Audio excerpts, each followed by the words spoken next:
Bonjour à toutes et à tous et bienvenue sur ma chaîne YouTube pour une toute nouvelle vidéo de révision à destination des élèves de la classe de 5e.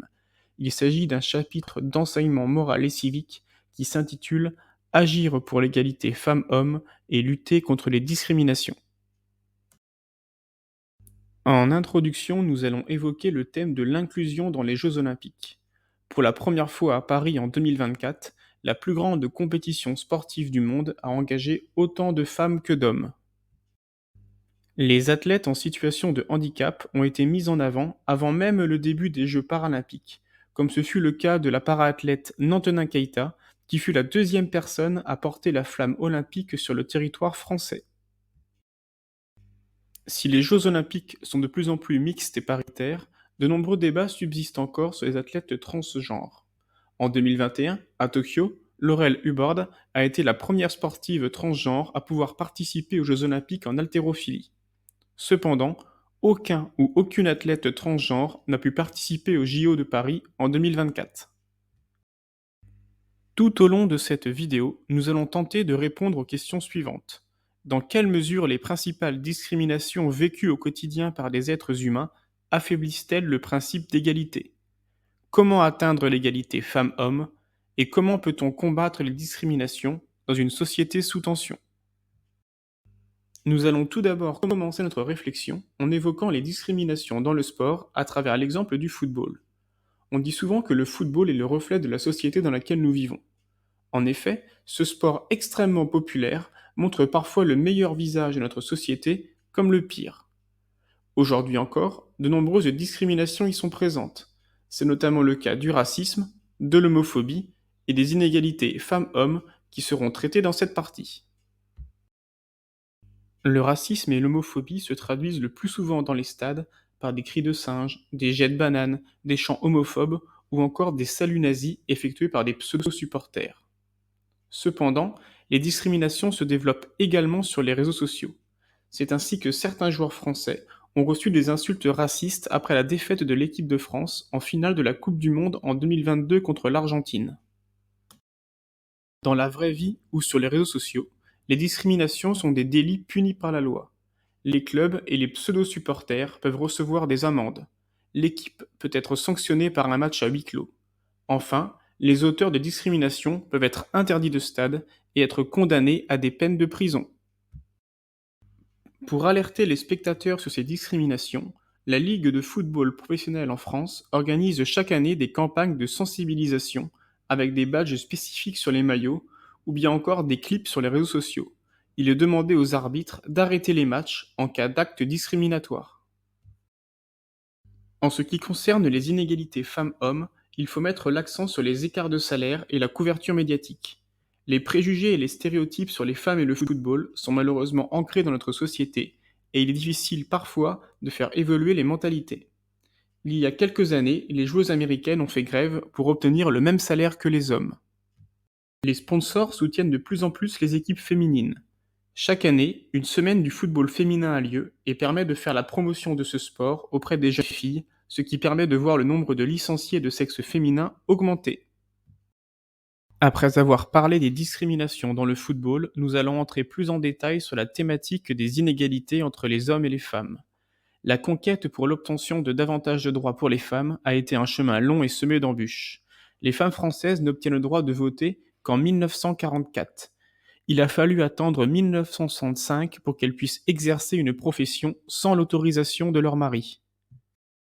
En 1975, la loi Veil autorise l'interruption volontaire de grossesse, alors que de nombreuses femmes avortent à l'époque dans la clandestinité. En 2000, la loi sur la parité oblige les partis politiques à présenter autant de femmes que d'hommes sur les listes électorales. Enfin, en 2024, la France devient le premier pays à inscrire le droit à l'avortement dans la Constitution. L'égalité femmes-hommes est reconnue par la loi dans tous les domaines et à toutes les échelles. Pourtant, des inégalités perdurent dans la vie quotidienne, professionnelle et politique. Effectivement, les femmes sont toujours moins payées que les hommes à travail égal et effectuent davantage de tâches ménagères dans le foyer. Les femmes restent largement minoritaires à l'Assemblée nationale. Tout cela est notamment lié à la présence de stéréotypes ancrés et diffusés dans la société. On peut notamment évoquer les jouets genrés avec les voitures bleues pour les garçons et les poupées roses pour les filles, même si depuis quelques années, les supermarchés essayent de proposer des jouets plus neutres. Les gouvernements français successifs ont fait des violences sexuelles et sexistes une des grandes causes prioritaires de leur politique. Malgré cela, les femmes sont malheureusement victimes de nombreux faits de violence allant parfois jusqu'au féminicide. Un numéro de téléphone est mis à disposition des victimes. Il s'agit du 3919. Un site internet permet également de se renseigner et de signaler des violences sexuelles ou sexistes, à savoir arrêtonslesviolences.gouv.fr.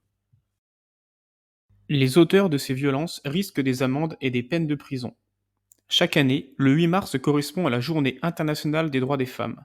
Elle permet de poursuivre les combats pour la conquête de davantage d'égalité entre les femmes et les hommes. Enfin, dans une dernière partie, nous allons parler des stéréotypes et des discriminations et voir les différents moyens possibles pour les combattre. Une discrimination, c'est le fait de traiter quelqu'un différemment par rapport aux autres. Actuellement, en France, il existe 26 critères de discrimination, comme l'âge, le sexe, la religion, l'orientation sexuelle, le handicap, etc. Les discriminations en France sont des délits, qu'elles soient dans la vie réelle ou en ligne. Malgré la loi et de grands textes comme l'article 1 de la Déclaration des droits de l'homme et du citoyen qui dit que les hommes naissent et demeurent libres et égaux en droit, de grands nombres d'actes de discrimination restent impunis. Les discriminations sont souvent à la base du harcèlement scolaire. Le harcèlement, c'est une situation dans laquelle une personne est la cible de violences répétées qui l'isolent. Le cyberharcèlement, c'est quand le harcèlement se produit sur Internet et les réseaux sociaux. Les conséquences peuvent être dramatiques. Isolement, perte d'appétit, chute du niveau scolaire, phobie scolaire, suicide. Depuis 2022, le harcèlement scolaire est considéré comme un délit qui peut conduire jusqu'à 10 ans de prison et 150 000 euros d'amende. Lorsque l'on est victime ou témoin d'un acte de harcèlement ou de cyberharcèlement, il faut en parler à un adulte de sa famille ou de l'établissement scolaire. Il est également possible de contacter le 3018. Dans chaque établissement scolaire, il existe un dispositif phare avec des élèves ambassadeurs. Enfin, en ligne, la majorité numérique a été fixée à 15 ans pour créer un compte sur un réseau social. Il est demandé aux utilisateurs de ces réseaux de signaler les contenus choquants à travers la plateforme Pharos.